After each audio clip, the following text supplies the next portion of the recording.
तशहीरी मुहिम का दौरा। कुलगाम में आज पीडीपी का रोड शो, महबूबा मुफ्ती करेंगे शिरकत, जबकि गुलमर्ग में उमर अब्दुल्ला का road show. CPIM leader Yusuf Tarigami Shopian में अवामी इजलास से करेंगे खिताब।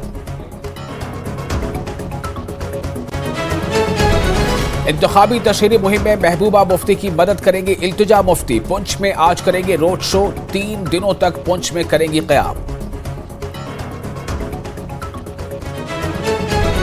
4 जून को मुल्क से बीजेपी का सफाया करते हुए मरकज में बदल जाएगी हुकूमत। नेशनल कॉन्फ्रेंस के नायब सदर उमर अब्दुल्ला का बयान, कहा सियासतदानों को मजहबी जज्बात को मजरूह करने और फिरका वाराना मुनाफरत वाले बयानों से करना चाहिए गुरेज।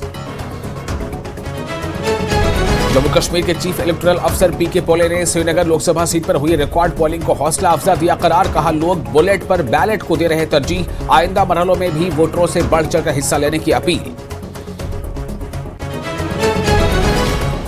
और उधमपुर में जंगलाती इलाके में लगी आग, मशक्कत के बाद आग पर पाया गया काबू।